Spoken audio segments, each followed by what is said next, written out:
So what if I told you that that weird love-hate feeling you have about your smartphone, that mix of total freedom and, let's be honest, kind of feeling trapped?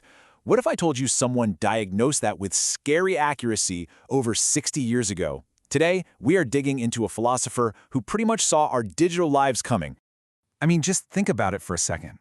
With that little device, you have access to pretty much all of human knowledge. You can talk to anyone, anywhere. It feels like ultimate liberty, right? But at the exact same time, you're being nudged, tracked, and influenced by algorithms you can't even see. It's this wild paradox, and believe it or not, it actually has a name. And this is it. This is the diagnosis. The philosopher Herbert Marcuse called it comfortable non-freedom. Basically, it's a state where we're being controlled, but that control is so smooth, it's so wrapped up in convenience and entertainment that we don't just accept it, we actively participate in it.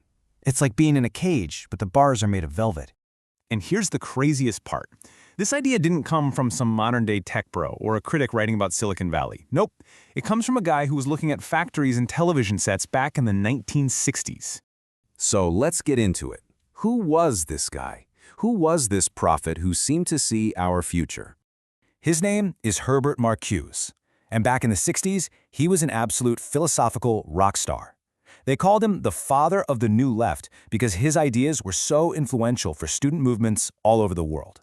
This guy wasn't just some academic. He was a serious intellectual force. You can see from his life story here, Marcuse lived through some incredibly intense times. He was born in Germany, but he had to flee the Nazis in 1933. And that experience, you can bet, really shaped his ideas about control and power.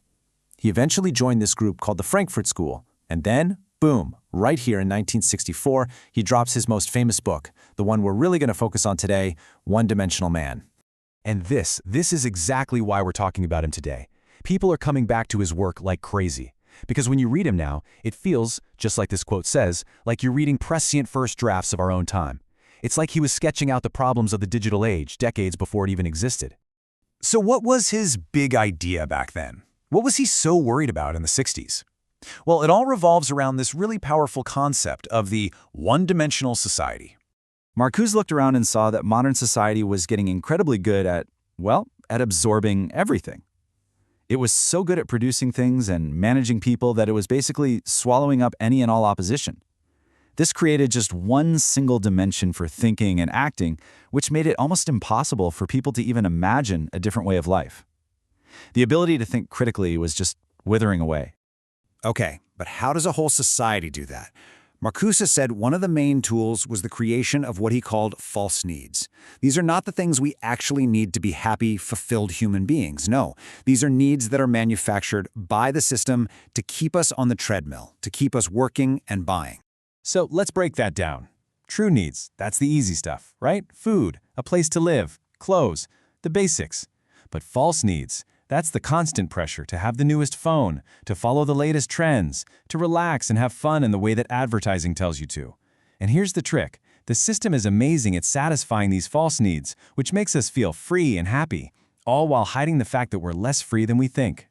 Now this led him to a concept with a bit of a tricky name, but stick with me because it's super important. Repressive desublimation. The idea is that society gives us more freedom, but only in carefully controlled ways. For him, a big example was how sex became more mainstream in media.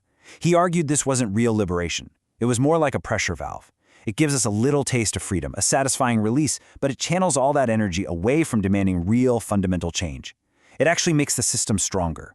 All right, so that was the 1960s, factories and TV. But what in the world does any of that have to do with us today, glued to our screens? Well, that brings us right to our next section, the new data domination. Get this. Marcuse himself basically gave us the bridge to our own time. He wrote that technology has this bizarre, two-faced power. It seems to extend our liberty, while at the very same time, it intensifies the systems of control. It gives with one hand and takes away with the other. Sound familiar? Today, that system of control has a brand new name, platform capitalism. Our whole economy is increasingly run by these giant digital monopolies, these datapolies. And they're not just providing a cool service, they are massive industrial machines built to do one thing: extract the most valuable raw material of the 21st century, our behavior, our data. And here it is. This is the crucial update to his theory. If the controlled freedom of the 60s was about sex in the media, then today, our version of repressive desublimation is the endless, wonderful joy of online communication. Our very real, very human need to connect with each other is now channeled through these platforms that have gotten very, very good at turning that joy into profit and control. So here's exactly how that loop works. We feel awesome, even empowered, when we post and share and connect online. But that feeling of freedom happens inside a system designed by these platforms. Every single click, every like, every second we spend scrolling gets turned into data. And that data is then used to predict what we'll do next and to shape what we want, creating brand new false needs for us to chase. We are literally, willingly feeding the machine that's designed to control us. This is basically the engine of the whole thing. These platforms run on what you'd call a data-centric logic. Our engagement, our attention, our happiness, it's all just raw material to them. It gets converted directly into money and power. This isn't some accidental byproduct. It's the entire point of the business. And this leads us to what is, for me, probably Marcuse's most chillingly accurate prediction of all. He wrote that solitude, that physical and mental space you need to think for yourself away from all the noise, was becoming technically impossible. And in our world of endless notifications and infinite scrolling, where do you even go to think anymore? Okay, so this all sounds pretty bleak, doesn't it? It kind of makes you wonder, if we're all stuck inside this comfortable one-dimensional box, is there any way out? Marcuse didn't just point out the problem, he really struggled with finding a solution. I mean, how do you break free from a system that feels so total, a cage that's so comfortable you can barely even see the bars? His answer was something he called the Great Refusal. It's the conscious, radical choice to simply reject the logic of the system.